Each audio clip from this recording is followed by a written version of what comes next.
మీరు ఇంజనీరింగ్ చేశారా? జాబ్స్ కోసం సెర్చ్ చేస్తున్నారా? 3600 మందికి పైగా స్టూడెంట్స్ కి జాబ్స్ వచ్చేలా చేసిన కోడ్ జ్ఞాన్ 100 డేస్ సాఫ్ట్వేర్ కోర్సులో జాయిన్ అవ్వండి. మీ కెరియర్ ని బిల్డ్ చేసుకోండి. నమస్కారం డాక్టర్ శ్రీయాచార్య అనంతకృష్ణ స్వామి గారు. నమస్కారం అండి. సార్, చాలా మంది క్లాసెస్ ఎప్పుడెప్పుడు ఎక్కడెక్కడ ఉండే అవకాశం ఉంటుందని చెప్పేసి అడుగుతున్నారు. సో ఫస్ట్ అది అనుకున్న తర్వాత కంటెంట్లోకి వెళ్దామండి. క్లాసెస్ ఎప్పుడెప్పుడు ఎక్కడెక్కడ ఉండే అవకాశం ఉంటుంది? మనకి 2025 అండి. 2025లో 13 ఏప్రిల్ వచ్చి రాజమండ్రి, 20 ఏప్రిల్ వచ్చి హైదరాబాద్, 27 ఏప్రిల్ వచ్చి బెంగళూరు అండి, 4 మే వచ్చి తిరుపతి, 11 మే వచ్చి విజయవాడ. ఇవే కాకుండా మనకి ఇప్పుడు ఈ 6 తారీఖు ఏప్రిల్ వచ్చి మనకి స్పెషల్ క్లాస్ ఉంది. ఇది ఎందుకు చెప్తున్నానంటే, స్పెషల్ క్లాస్ అటెండ్ చేయగలిగితే మీరు మనకి 20, 21, 22 మే గోవా సెషన్ క్లాస్ 3 రోజుల క్లాస్ ఉంది. గోవా క్లాస్. ఈ స్పెషల్ క్లాస్ 6 ఏప్రిల్ కనుక మీరు అటెండ్ చేయగలిగితే మీరు సెషన్ క్లాస్కి అటెండ్ చేయడానికి మీరు అర్హులు అవుతారు. ఎందుకంటే లాస్ట్ టైం కూడా మనం గోవాలో ఎక్సలెంట్ క్లాస్ చెప్పుకున్నాం. ఆ సెషన్ క్లాస్ అనేది అద్భుతమైన క్లాస్. అది ఏంటంటే జీవితంలో మీరు పరిపూర్ణత్వాన్ని సాధించడానికి, ఒక ఉన్నత స్థాయి సాధించడానికి ఖచ్చితంగా మీకు అది దోహదపడుతుంది. మీకే కాదు, మీ తరతరాలకి. అలా మాట కూడా చెప్పాను నేను. దానికి తగ్గట్టుగానే క్లాస్ ఉంటుంది. క్లాస్కి వచ్చిన వాళ్ళు కూడా ఫుల్లీ సాటిస్ఫైడ్. కాబట్టి మళ్ళీ ఈ ఇయర్ మనం 20, 21, 22 మేలో గోవాలో సెషన్ క్లాస్ 3 రోజులు పెడుతున్నాం. వీలైనంత తొందరగా ఎన్రోల్ చేసుకునే ప్రయత్నం చేయండి. Best of luck. నమస్కారం డాక్టర్ శ్రీయాచార్య అనంతకృష్ణ స్వామి గారు. నమస్కారం అండి. ఈ వీడియోలో ఏం చెప్తున్నారు? ఇంతకుముందు కూడా మనం ఎన్నోసార్లు చెప్పామంటే, మన సబ్జెక్ట్లోకి వచ్చినాక మనం భిన్నంగా ఆలోచించాలని చెప్పాం. మనం అంటే వ్యతిరేకం కాదు, వ్యతిరేకంగా సమాజానికి వ్యతిరేకంగా కానీ జనాలకు వ్యతిరేకం కాదు. భిన్నంగా ఆలోచించడం వేరు, వ్యతిరేకంగా ఆలోచించడం వేరు. అంటే భిన్నంగా ఆలోచించాలంటే మీకు ఇంతకుముందు కూడా నేను వీడియోలో ఒక ఎగ్జాంపుల్ చెప్పాను.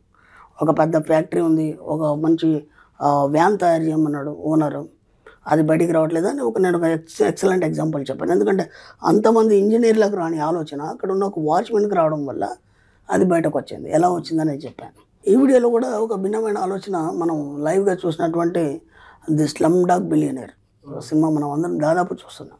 అక్కడ విచిత్రం ఏంటంటే, నేను ఎన్నిసార్లు అయినా ఏఆర్ రెహమాన్ గారి గురించి చెప్తాను. నేను I like him really. Why? Because ఆయన కానీ లేకపోతే ఇంకా కొందరు ఉన్నారు, నేను గతంలో కూడా చెప్పాను కొందరు గురించి.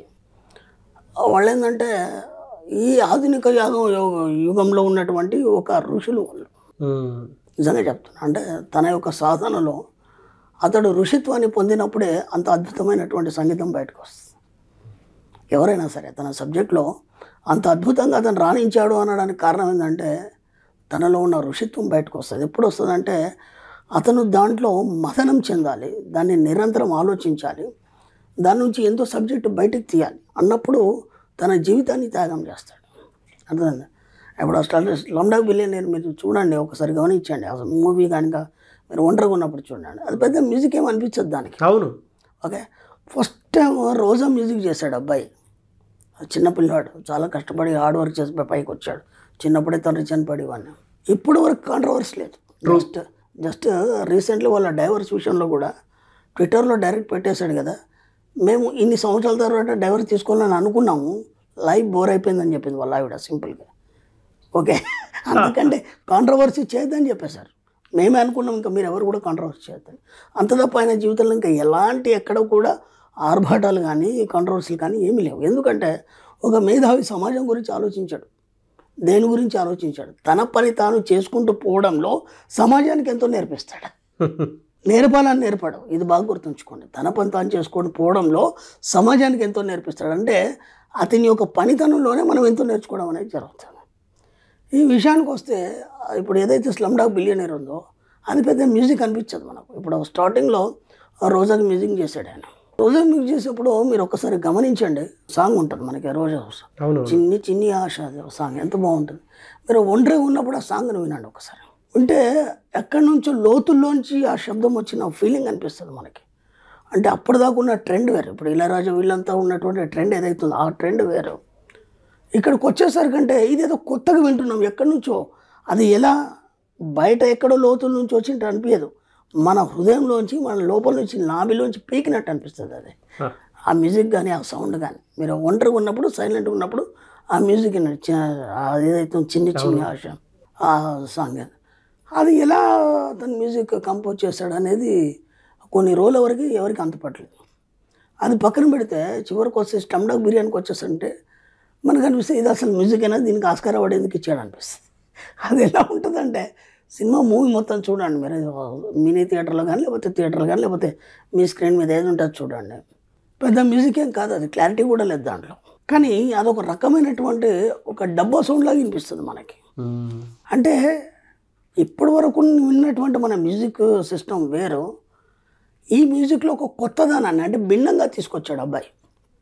ఇప్పుడు ఆ రోజా మ్యూజిక్ కావచ్చు, దానికే భిన్నంగా ఇది ఉంది కాబట్టి దీనికి ఆస్కార్ అవార్డు వచ్చింది. ఓకేనా, ఎందుకు వచ్చింది కారణం అనేది పక్కన పెట్టేస్తే డిఫరెంట్ అంటే అందరికంటే భిన్నంగా చేశాడు కాబట్టి దానికి వచ్చింది. ఓకేనా, ఇప్పుడు పుష్ప 2 మూవీ లేకపోతే పుష్ప మూవీ కూడా చాలామంది దాని మీద డిస్కషన్స్, అదేంటి ఆ గంధం చెక్కల స్మగ్లర్కి అవార్డు ఇస్తారా నేషనల్ అవార్డు కదా. అక్కడ విచిత్రం ఏంటంటే అక్కడ కథనం వేరు, కథ వేరు, కథనం వేరు. అవార్డ్స్ ఇచ్చే జ్యూరీస్ వాళ్ళు ఏం చేస్తారంటే దాంట్లో ఉన్న కళాత్మక దృష్టిని చూస్తారు తప్ప నేపథ్యం చూడరు. ఇది చాలామందికి తెలియదు.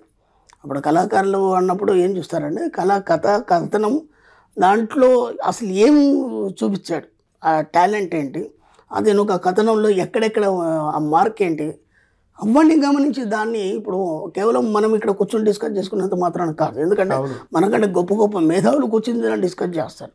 అది సెంట్రల్ లెవెల్లో దాన్ని డిసైడ్ చేయడం అంటే మాటలు కాదు. అంటే ఇదంతా ఏం జరుగుతుంది అంటే ఇప్పుడు మనందరికీ ఏం ఆలోచన ఉంది, కామన్ థింక్, మనం ఒక కామన్ మ్యాన్గా ఏం ఆలోచిస్తాం, దీనికి అవార్డు ఎందుకు ఇచ్చారు నేషనల్ అవార్డు అంటే ఒక స్మగ్లింగ్ కథ కదా అని మనం అనుకుంటాం. మరి అక్కడ కూర్చున్న వాళ్ళందరూ మేధావులు కదా, వాళ్ళకి ఆలోచన రాదా? వాళ్ళు చూసేది అక్కడ అది చూడరు. దాంట్లో ఉన్నటువంటి ఏదైతే మనకి ఒక భిన్నంగా ఆలోచించాడు డైరెక్టరు, ఆ యొక్క సీన్ ఎలా పండించాడు అనేది మాత్రమే చూస్తారు. ఎందుకంటే దానికి అదే ముఖ్యం, ఎందుకంటే ఆ సబ్జెక్ట్కి అదే ముఖ్యం, మ్యూజిక్కి ఇదే ముఖ్యం. ఎంత పిచ్చిలో చేస్తాడు, ఎలా చేశాడు, డిఫరెంట్గా చేశాడా లేదా, కొత్తదనాన్ని చూపించాడా లేదా, అప్పుడు ఒక్కోదానికి ఒక్కొక్క లెవెల్ ఉంటుంది. కాబట్టి ఇప్పుడు వాళ్ళందరూ మనకంటే భిన్నంగా ఆలోచించారు. మన ఆలోచన ఇలా ఉంది, వాళ్ళందరూ ఆలోచన భిన్నంగా ఉంది. అలా ఎర్రమైన అలా భిన్నంగా ఆలోచించి ఈరోజు ఆస్కార్ అవార్డు పొందడం కానీ లేకపోతే ఇంత పెద్ద స్థాయికి వెళ్ళడం. ఇప్పుడు మన మామూలు ఆలోచనల కంటే అక్కడ కూర్చున్నటువంటి మేధావుల ఆలోచనలు భిన్నంగా ఉండడం. ఇదే మనం స్లమ్ డాగ్ మిలియన్లో నేను సీన్ చెప్తాను మీకు, అది చాలా చక్కగా ఉంటుంది, ఎంత భిన్నంగా ఆలోచిస్తుంది. ఇప్పుడు స్లమ్ డాగ్ మిలియనీర్లో ఆ పిల్లాడు ఉంటాడు, చెత్తేరుకునే కుర్రాడు. ఓకేనా, కౌన్ బనేగా క్రోర్పతి ప్రోగ్రామ్కి వచ్చాడు అబ్బాయి. ఓకేనా, వచ్చిన తర్వాత మొత్తానికి ఆ చివరి పాయింట్ దాకా వస్తాడు. చివరి పాయింట్ దాకా వచ్చిన తర్వాత లాస్ట్ ₹1,00,00,000 ప్రశ్న ఉంటుంది, దానికి టైమింగ్ అనేది ఉండదు. ఓకేనా, టేక్ యువర్ ఓన్ టైం, ఎప్పుడైనా చెప్పచ్చు, కొంచెం టైం తీసుకొని ఎప్పుడైనా చెప్పచ్చు, దానికి ఇంకా ఏముండవు ఆప్షన్స్ కూడా. ఇక్కడ ఏం జరుగుతుంది, ఆ పిల్లాడు తీవ్రంగా ఆలోచిస్తాడు. ముందర కూర్చున్న జడ్జి అనిల్ కపూర్, అతను కూడా తీవ్రంగా ఆలోచిస్తాడు. మనందరినీ కూడా ఒక ఎమోషన్లో తీసుకెళ్తాడు డైరెక్టర్. ఓకేనా, ఎంత భిన్నంగా ఉంది సీన్ చూడండి, అందరిని ఎమోషన్లో తీసుకెళ్ళిన తర్వాత అయిపోయింది. ఇక ఏ బి సి డి కొంచెం లాక్ అయ్యా అని ఆ పిల్లాడు ఆలోచిస్తాడు, చెప్పబోతాడు ఏ ఇట్స్ షూర్ అంటాడు, కాదు బి షూర్ కాదు. ఆ తర్వాత టేక్ విల్ సమ్ టైం, ఆ పిల్లాడు అక్కడ నుంచి లేస్తాడు. అంతలోపు ఏమవుతుందంటే ఈ ఎవరైతే హాట్ సీట్ మీద కూర్చున్నటువంటి ఎవరైతే ఇప్పుడు అనిల్ కపూర్ ఉన్నాడు ఆయన పక్కకి వెళ్ళిపోతాడు. ఈ పిల్లాడు ఎందుకో అక్కడ లేసి అక్కడ నిల్చుంటే ఆ పిల్లాడికి హెల్ప్ చేద్దామనే ఆలోచనతో మనందరికి కూడా ఏమనిపిస్తుందంటే స్లమ్ డాగ్ కదా, ఆ పిల్లాడు చాలా పేదవాడు కదా, ఖచ్చితంగా గెలవాలి ఒక్కదాంతో అయితే ₹1,00,00,000 వస్తాయని మనందరి ఆలోచన కూడా. అంటే ఇక్కడ నేను ఇంతకుముందు కూడా చెప్పాను, సామూహిక ఆలోచన ఫలితాలు అనేది మనం ఇంత సబ్జెక్ట్లో చెప్పుకున్నాం. అంటే ఆ ఎంత టెన్షన్ తీసుకొచ్చాడంటే ఆ థియేటర్లో ఒక సమూహం యొక్క ఆలోచనల్ని అక్కడ ఏకీకృతం చేయడం జరిగింది. అర్థమైందా? ఇంకా వేరే లేదు, only concentration on the BRAD అంతే ఇంకేం లేదు. ఇక్కడ మనం మర్చిపోయి దాన్ని తీవ్రంగా ఆలోచించడం మొదలుపెట్టాం. అప్పుడు ఏమైంది, ఈ పిల్లగాడికి కొద్దిగా హెల్ప్ చేద్దామని అనిల్ కపూర్ ఏం చేస్తాడంటే ఆ టాయిలెట్ వచ్చి ఆ డోర్ మీద ఆ పిల్లాడు ఇట్లా చూసినప్పుడు పిల్లాడు ఇలా చూస్తాడు. చూసినప్పుడు జస్ట్ ఆ డోర్ మీద ఏనా BRC ఏదైతే కరెక్టో దాన్ని ఇలా రాస్తాడు దాన్ని. ఇప్పుడు మనం అందరం అనుకుంటాం వావ్ ఎంత హెల్ప్ చేశాడు రా నిజంగా. ఓకే, ఇప్పుడు ఇక అది చెప్పేస్తే పిల్లాడు ₹1,00,00,000 వచ్చేసి మళ్ళీ ఆర్ట్ సైడ్ మీద కూర్చొని మళ్ళీ స్టార్ట్ అవుతుంది మళ్ళీ. ఓకే అంత అయిపోయిన తర్వాత ఇప్పుడు చెప్పు అని అంటాడు. చెప్పిన తర్వాత ఆ పిల్లాడు ఏదో చెప్పకపోతే ఇది లాక్ చేయని అంటాడు, ఎందుకంటే ఆయన చెప్పింది ఉంది కదా నెంబర్. ఆ పిల్లాడు ఆశ్చర్యంగా మొహం పెట్టేసి మళ్ళీ ఆలోచిస్తాడు. ఇప్పుడు ఆర్ట్ షీట్ మీద ఉన్న అనిల్ కపూర్కి టెన్షన్ పెట్టాడు ఆ కుర్రాడు. వీడేంటి ఇంత ఈజీగా నేను చెప్తుంటే కూడా ఇంకా చెప్పట్లేదు, ఇంత ఈజీ నేను ఇది ఇచ్చాను హింట్ అయినా కానీ చెప్పట్లేదు. ఇక్కడ ఏమైపోయింది, ఆ టెన్షన్లో ఆలోచించి ఇప్పుడు ఇది లాక్ చేయను అది లాక్ చేయని తర్వాత పిల్లవాడు అంటాడు అది కాదు ఇది కాదు, వీడి మైండ్లో ఏది ఉందో అది చెప్తాడు. ఇప్పుడు ఆ ముఖ కవలికల్ని కప్పుకోలేక బయట పెట్టలేక అనిల్ కపూర్ని భలే చూపించాడు డైరెక్టర్. అంటే మన ఎవ్వరికీ కూడా ఆలోచన విధానంలో రానటువంటి ఆలోచన ఆ పిల్లాడి ద్వారా డైరెక్టర్ చెప్పించాడు. ఆ పిల్లాడు అక్కడ చెప్పిన నెంబర్ కాకుండా ఇంకోటి ఏదో చెప్తాడు, అది కరెక్ట్ అని చెప్తాడు. అంత చెప్పిన ఇక్కడ ఏమంటాడు ఆర్ట్ షీట్లో కూర్చున్న అనిల్ కపూర్, అది కాదు ఇది కావచ్చు కదా, ఇప్పుడు అతను చెప్పిన నెంబర్ ఇది కావచ్చు కదా, అదేందుకు అనుకుంటున్నావు, ఇదే కరెక్ట్ అయితే ఎట్లా అని మళ్ళీ కన్ఫ్యూజ్ చేస్తాడు. ఎటు ఏమి కన్ఫ్యూజ్ చేసినా సరే తన మైండ్లో ఉన్నది మాత్రమే పిల్లాడు చెప్తాడు, ₹1,00,00,000 గెలిచేస్తాడు. ఇక్కడ గమ్మత్ ఏంటంటే నేను 100,000 సార్లు మీకు ఎన్నోసార్లు చెప్పాను మన సబ్జెక్ట్లో, ఎవడేం చెప్పినా ప్రపంచం ఏమైనా నీ మిన్నర్ మైండ్ ఏం చెప్తుందో అది మాత్రమే వినాలి. అక్కడ ఆ పిల్లాడు చేసింది అది. ఇదే మన సబ్జెక్ట్లో అందరికంటే భిన్నంగా ఆలోచించాడు. ఇప్పుడు ఇంతమంది ఆలోచన ఊహ కూడా అక్కడ అతను ఏం చెప్పిండు, ఏదైతే డోర్ మీద గీసాడో ఆ నెంబర్ మీద కాన్సన్ట్రేషన్ ఉంటుంది మనందరికి కూడా. కరెక్టే కదా, అది ఏదైతే వేసాడో అదే కరెక్ట్ కదా, ఎందుకంటే ఆయనే చెప్తున్నాడు అని మనకు కూడా ఆలోచన ఉంటుంది. అందరు ఆలోచనల్ని ఒక రాంగ్ రూట్లో తీసుకెళ్ళి ఒక భిన్నమైన ఆలోచన చేసి ఆ పిల్లని గెలిపించడం అనేది హ్యాట్స్ ఆఫ్. కాబట్టి మనం కూడా ఏం చేయాలంటే అందరు ఆలోచనలు అయిపోయిన తర్వాత మేధావి ఆలోచిస్తాడని చెప్పాను నేను, అర్థమైందా? కాబట్టి మీరు మేధావి అనుకుంటే ఏం చేయాలి, మీరు అందరు ఆలోచనలు అయిపోయినాక భిన్నంగా ఆలోచించడం మొదలు పెట్టాలి. ఎప్పుడైతే భిన్నంగా ఆలోచిస్తారో గొప్ప గొప్ప మేధావులు అందరూ కూడా భిన్నంగా ఆలోచించి కొత్త కొత్త విషయాల్ని కనుక్కొని ప్రపంచానికి తెలియజేశారు. మీరు కూడా భిన్నంగా ఆలోచించడం మొదలు పెట్టండి, మీ జీవితంలో అత్యున్నతమైనటువంటి లక్ష్యాలను మీరు పొందుతారు.